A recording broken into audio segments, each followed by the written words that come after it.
How old are they now? 19 and 17. And what are they up to? Are they following in your high-heeled footsteps? He's had dancers, supermodels, and actresses, the kind of fleeting romances that burnt hot and disappeared by morning. Slash didn't just play guitar like a rock god. He lived like one too. Fast, loud, unapologetically well. Women came and went like encores, each one more glamorous than the last.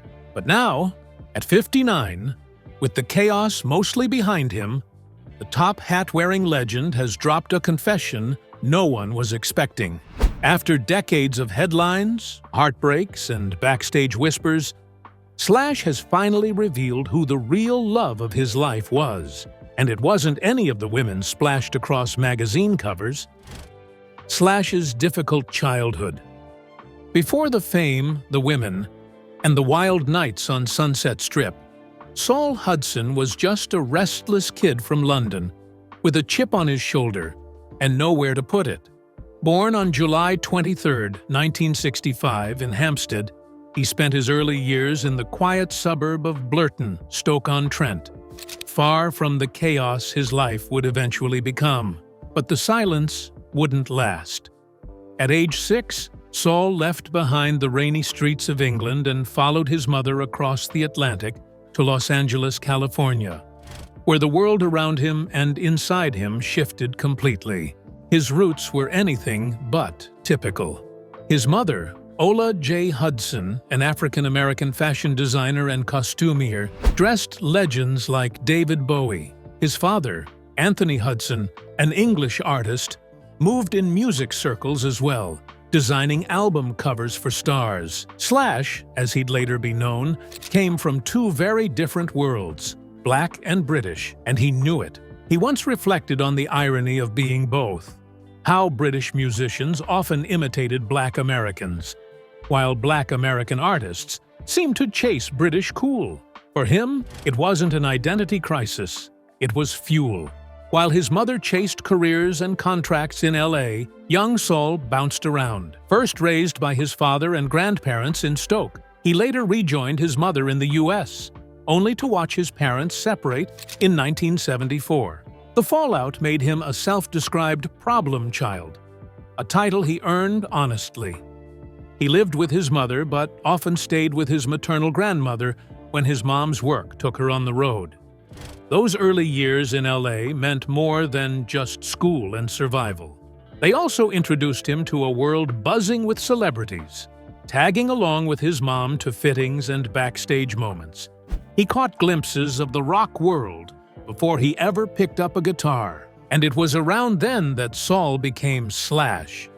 The nickname came from actor Seymour Cassell, who said the boy was always zipping from one place to another, a kid in constant motion. It stuck, and so did the energy. But the moment everything changed wasn't a glamorous red carpet event. It happened in a girl's bedroom when he was 14. He had one goal: to finally get with this older girl he'd been chasing for a while. They smoked pot, turned on Aerosmith's Rocks, and something unexpected happened. The guitar hit him harder than the pot or the girl ever could. He didn't even bother hooking up. He rode his bike back to his grandmother's house in a daze, knowing that he'd just discovered the thing that would define him: music. That album didn't just play in the background. It rewired his brain. In that moment, Saul Hudson didn't just want to be someone. He wanted to shred. In 1979, riding the high of his new obsession, he decided to form a band with his friend Steven Adler. The band never really got off the ground, but the idea stuck. Adler had already called dibs on lead guitar, so Slash, still just Saul, picked up a bass instead. That plan didn't last long. One lesson at Fairfax Music School changed it all. When he heard his teacher Robert Wolin play the Rolling Stones' Brown Sugar and a Cream tune on guitar, the sound lit something up inside him. It was raw, electric, and totally untouchable. Saul instantly knew he was supposed to be a guitarist. Armed with a flamenco guitar gifted by his grandmother, he began taking classes. His first real breakthrough was learning Come Dancing from Jeff Beck's Wired album, an experience he later described as F*** King Awesome. At that point, Slash ditched his BMX bike even though he was a champion rider and threw himself into guitar like a man possessed. He practiced up to 12 hours a day, fingers blistering, ears ringing, but heart full. There was no plan B. School barely held his attention. He attended Beverly Hills High alongside future legends like Lenny Kravitz and drummer Zorro. But while most students were still figuring themselves out, Slash had already made a pact with his guitar. This was it. This was the way out. From a chaotic childhood split between continents, backstage glamour, and personal chaos, Slash didn't just stumble into music. He chased it down with everything he had, like a man running from fire, only to find his salvation in the flames. Slash's music career. By 1981, Slash wasn't just dabbling in music, he was all in. He joined his first band, Titus Sloan, and dropped out of high school to hit the road. There was no turning back. For the next 4 years, he was a fixture in LA's gritty, glam-fueled rock scene, bouncing between bands, chasing the next big thing. One of those bands was Hollywood Rose, a wild and unstable mix of raw talent and chaos, featuring two names that would soon become legendary: Axl Rose and Izzy Stradlin. Hollywood Rose didn't last long, but the chemistry between the three was undeniable. So when Rose and Stradlin formed a new group in 1985, they called up Slash. And just like that, Guns N' Roses was born. Alongside bassist Duff McKagan and drummer Steven Adler, the band began hammering out the songs that would soon make them global icons: Sweet Child O' Mine, Paradise City, and Welcome to the Jungle. It wasn't just music. They were scripting the gospel of a generation: loud, dangerous, and irresistibly reckless. By 1986, they'd landed a deal with Geffen Records, and in July 1987, Appetite for Destruction exploded onto the scene. It didn't just shake up the charts, it shattered them. The album became the best-selling debut of all time in the US, eventually moving over 30 million copies worldwide. Slash's blistering guitar solos became the soundtrack to teenage rebellion, bedroom air guitar sessions, and strip club soundtracks across the globe. But the success came with a price. Behind the scenes, things were spiraling. Drugs weren't just part of the lifestyle, they were the lifestyle. Heroin, in particular, became a silent band member. By 1989, things had gotten so bad that during a Rolling Stones show where they were the opening act, Axl Rose threatened, right on stage, to quit the band if his bandmates didn't get clean. It wasn't just a dramatic moment, it was a public warning. The band was imploding from the inside out. Still, somehow, they pushed through. In 1991, Guns N' Roses embarked on the Use Your Illusion tour, a mammoth 2.5-year marathon across continents, paired with the release of 2 albums, Use Your Illusion 1 and Use Your Illusion 2. The albums dropped on the same day and debuted at Numb, 2 and No. 1 on the Billboard 200, a historic move that only solidified their status as rock gods. But the momentum didn't last. Izzy Stradlin, the band's rhythm guitarist and one of its original members, abruptly quit mid-tour. Internally, power struggles and creative tensions were growing toxic. Their next release, The Spaghetti Incident? In 1993, a covers album of punk and glam rock tracks felt more like an afterthought than a proper follow-up. It was a whimper compared to their previous roars. July 17, 1993, marked Slash's final show with the band. And though the band didn't officially break up right then, everyone could feel the end creeping in. In 1996, Slash publicly announced he was out. Rumors flew, artistic clashes with Axl, creative burnout, and personality blow-ups. But Slash set the record straight in his 2007 autobiography. According to him, it wasn't just Axl's growing ego, it was the contracts Axl made the band sign, reducing them to hired hands. It was the endless waiting hours before every show because Axl refused to go on stage on time. And it was the loss of Izzy and Adler, the core brotherhood that once kept it all together. Still, Slash didn't slow down. After leaving Guns N' Roses, he poured his energy into new projects. First came Slash's Snake Pit, a gritty, bluesy, hard rock band that allowed him to flex in ways GNR never did. Then came Slash's Blues Ball, a cover band that paid homage to the music that raised him. But his most acclaimed project, post-GNR, came in 2003 when he formed Velvet Revolver alongside Duff McKagan and ex-Stone Temple Pilots frontman Scott Weiland. It wasn't just another band, it was a comeback. Critics and fans loved it. Their debut album, Contraband, went double platinum and proved that Slash still had plenty of fire in him. On his own, he kept the momentum going. In 2010, he dropped his first self-titled solo album, enlisting a lineup of all-star collaborators like Ozzy Osbourne, Fergie, and Miles Kennedy. In 2012, Apocalyptic Love followed, cementing his musical partnership with Kennedy and earning rave reviews from critics and fans alike. Slash had become one of the rare rockers who could leave a legendary band and still command a stadium. Then, in a move no one quite saw coming, the past came knocking. In 2016, 2 decades after walking away, Slash rejoined Guns N' Roses for a massive 21-city North American reunion tour. With shows in Las Vegas, Coachella, and Mexico City, it was a full-circle moment that brought millions of fans back into the fold. Through breakups, addiction, rebirths, and reunions, Slash didn't just survive the rock and roll machine, he outplayed it. His name became more than just a stage moniker. It became shorthand for a guitar style that's as unmistakable as it is untamed. The top hat, the cigarette, the Les Paul. It's all part of a legacy carved from chaos.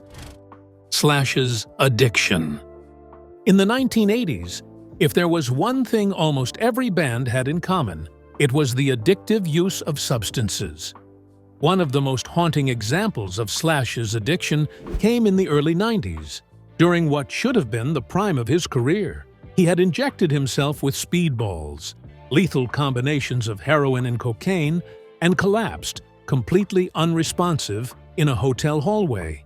His heart stopped, and paramedics had to revive him. But this wasn't the only time he nearly died. It was just one of many nights where the line between life and death blurred, and somehow he walked away. From Guns N' Roses' wild glory days to the darkness that nearly consumed him, Slash's story of addiction and recovery remains as raw as any guitar solo he ever played. Slash later admitted that the substance abuse wasn't glamorous or rebellious, it came from boredom. Long tours, hours off stage with nothing to do, and endless access to excess had created the perfect storm. He reflected that he got into booze and drugs mostly just to kill time, but it escalated quickly. Before he knew it, he was locked in a real physical and psychological addiction. There was nothing casual about it. The way he drank was almost ritualistic. He claimed to go through 1 or 2 bottles of Jack Daniels a night, sometimes even a half-gallon, until he was drunk all the time. And that was just the alcohol. Heroin, pills, cocaine, everything collided in a chaotic swirl that blurred days and wrecked nights. By the late 90s, he was spiraling hard. The rock star lifestyle had become a death sentence in disguise. In 2001, at only 35 years old, he was diagnosed with cardiomyopathy, a form of heart failure directly tied to his substance abuse. Doctors implanted a defibrillator and gave him only weeks to live. His body was shutting down from the inside. The fact that he recovered at all felt almost supernatural. Still, for a while, even that wasn't enough to stop him. Slash's persona had become so intertwined with the rock and roll archetype, chaotic, unhinged, seductive in its danger, that breaking away felt nearly impossible. But it also nearly became his undoing. He and his bandmates weren't just known for their talent. They were known for their sheer disregard for survival. They had, as one journalist put it, an appetite for self-destruction. The real shift came in July 2006, when Slash checked himself into rehab and made a decision that would change the rest of his life. He later explained that first, he kicked the drugs, and then started the work of figuring out why he kept ending up in the same patterns. He spent 30 full days in rehab, gave himself over to the process completely, and from that moment on, remained sober. His first time back on stage post-rehab was with Velvet Revolver.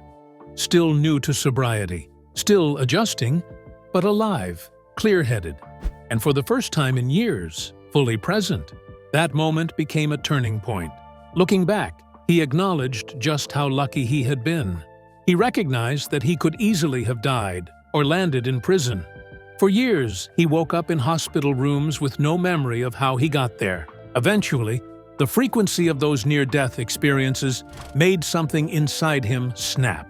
He began to realize that these brushes with death had become way too common, and he might have already used up every last trump card. Even those around him feared the worst. Tom Zutaut, the record executive who had signed Guns N' Roses, once admitted he lived in constant dread of waking up to headlines that Slash had overdosed. By 2025, Slash had been sober for nearly 2 decades. His transformation wasn't just about staying away from substances, it was about becoming someone new entirely. He credited his second marriage and, above all, fatherhood for that. Becoming a dad to his 2 sons changed the equation. Sobriety wasn't just a goal, it was a non-negotiable responsibility.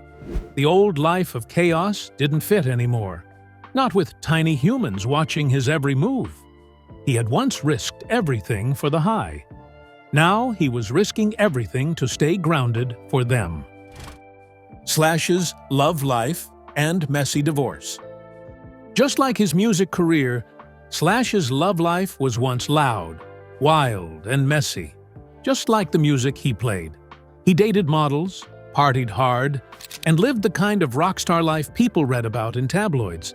But even he admitted that after years of chasing women like they were prizes, something shifted. In an interview with the Los Angeles Times, he said those flings didn't mean anything in the end. It felt empty. He didn't want quick thrills anymore. He wanted something real. That turning point came when he met Perla Ferrar in 1997. It wasn't planned. They bumped into each other at an after-party in Vegas, and again later at the Sunset Marquis. This time, they clicked. Both were heavy partiers, but there was something deeper between them. Perla had a strong personality, even bolder than Slash's. She could hold her own, and that caught his attention. In 2001, they got married in Hawaii and later had 2 sons, London and Cash. But their marriage wasn't all smooth. When Slash's health took a serious hit in 2006, he was just 35 when doctors told him he had heart failure caused by years of drug and alcohol abuse. Perla stood by him. That same year, he entered rehab and made the decision to change his life. He got sober, focused on being a better man, and leaned on Perla and his children for strength. Perla played a big part in that. Slash once said she was one of the most exciting and strong women he'd ever known, and during his recovery, she helped keep him steady. Being a father also changed him. For once, he wasn't living for the next party. He was living for his kids. But the relationship didn't last forever. In 2010, Slash filed for divorce, but later changed his mind and stayed. In 2011, they even renewed their vows in Ibiza. Perla wore her original wedding dress, and for a moment, it seemed like they had worked things out. 3 years later, it fell apart for good. In December 2014, Slash filed for divorce again and listed their separation date as June 15th. Things quickly got messy. As the legal process went on, Slash's team claimed that the marriage might not have been valid in the first place. Why? Because Perla's earlier divorce from a previous marriage wasn't fully completed before she married Slash. Perla said the mistake had been fixed years ago, with a judge officially ending her first marriage retroactively. But Slash tried to use the legal mix-up to argue that they were never truly married, which could have affected how much money Perla could claim in the divorce. In the end, they reached a settlement. Slash agreed to pay Perla $6.6 million plus $100,000 a month in spousal support and $39,000 a month in child support. Their children would also receive 1.8% of Slash's income until 2036. Slash got to keep his guitar collection, worth nearly $2 million. Not long after, Slash reconnected with someone from his past, Megan Hodges. They had first met in 1989, but it wasn't until 2015 that they found each other again. This time, it was different. Their relationship wasn't loud or flashy. Friends said it was quiet, sweet, and full of love that had grown over time. Slash sent her flowers every month, and they kept their lives private from the press. The two are still together today and have 2 beautiful kids together. But while Slash was finding peace in his personal life, the same couldn't be said for the band that made him famous. Behind the music and leather jackets, Guns N' Roses had a history so chaotic, so out of control, it made their lyrics look tame. From the moment they hit the scene, they weren't just breaking records, they were breaking rules and leaving a trail of controversy that the world is still talking about. Guns N' Roses. Wildly. Controversial moments. Guns N' Roses didn't just make noise on stage. They built a legacy of chaos, scandal, and unapologetic recklessness that would have had them canceled 100 times over in today's world. Even before their debut album changed rock forever, they were living like legends. Loud, wild, and completely off the rails. It started in 1985 with what should have been their first tour. Duff McKagan, the bassist fresh from Seattle's punk scene, helped book a string of West Coast shows with the Fastbacks. But days before departure, Tracy E. Guns and Rob Gardner quit. With the tour hanging by a thread, McKagan called in Slash and Steven Adler. The new lineup borrowed a car and a van for their gear and roadies, and set off. The car broke down mid-trip, so the band hitchhiked the rest of the way, gearless and late. When they finally arrived at the venue, Gorilla Gardens, they had to borrow instruments from the Fastbacks. They didn't get paid. The remaining shows were canceled. Backstage, Axl Rose and McKagan were so furious they tossed lit matches into trash cans full of paper towels. Nothing caught fire, but it came close. That disastrous trip somehow sealed their bond. With no income and no record deal, they moved into a cramped, windowless rehearsal space known as Gardner Studio. It had no bathroom, only a shared one down the hall, which quickly turned into a cesspool of sex, drugs, and endless partying. It was here they wrote most of Appetite for Destruction and the B-sides. They also sold drugs, drank themselves unconscious, and robbed groupies while living on $3.75 a day. Enough for biscuits at Denny's and a bottle of Thunderbird. Sometimes they lined up at the Salvation Army or hit a local gay club with a cheap buffet. Then came the moment that almost tore it all apart. A 15-year-old girl ended up at Gardner Studio one night. According to Slash's hazy memory, she had sexual intercourse with Axl in the loft, freaked out as the drugs wore off, and was thrown out, naked, into the streets of L.A. She later went to the police. When the LAPD arrived, Axl hid behind the band's equipment. Soon after, the band was told the girl's parents were pressing charges against both Axl and Slash for statutory R***E. The band laid low and stopped playing shows while things simmered. Eventually, the charges were dropped. They left Gardner Studio and moved in with Vicky Hamilton, their manager at the time. But their destructive habits didn't change. Somehow, despite, or maybe because of their reputation, labels started circling. Chrysalis Records offered them $400,000, but Axl wanted more creative control. He agreed to the deal only if the label's AANDR rep would walk naked down Sunset Boulevard. She didn't. Geffen ended up signing them instead for a much smaller $75,000 advance. That deal nearly collapsed, too. Hours before the signing meeting, Axel lost his contact lenses and refused to go until he found them. After searching through old clothes, the lenses turned up in a pair of pants, but Axel was missing. He was eventually spotted cross-legged on top of the Whiskey A Go-Go, completely zoned out. By mid-1986, with the deal in place, Geffen started looking for a producer. Kiss frontman Paul Stanley showed up for a meeting, but what he found shocked him. Izzy Stradlin was unconscious, drooling. Slash looked half dead. Axel played rough demos on a cassette deck.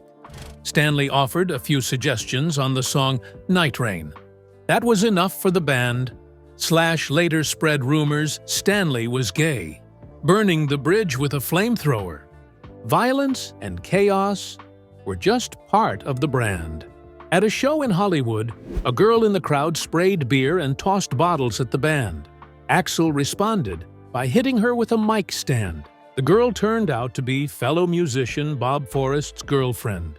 After the show, when Forrest confronted Axel backstage, it erupted into a full-blown fight involving a security guard, their photographer getting kicked in the groin, and a drum stand flying through the air. While Appetite was being mixed in New York, Axel decided one track needed a rawer edge, literally. For Rocket Queen, he wanted real sex noises layered into the bridge. Adriana Smith, a dancer who had been dating Adler but was angry at him, agreed. She and Axel had sex in the vocal booth, while engineers recorded it in the dark, behind a panel. The final track included her moans. Adler didn't seem shocked. It wasn't the fact Axel did it, but that he picked his girl that stung. When Appetite for Destruction finally dropped, it didn't explode. In fact, it flopped. Stores refused to stock the original cover, an image of a robot about to assault a woman. So, the band switched to a black cover featuring skulls. Sales were slow. MTV wouldn't touch their videos.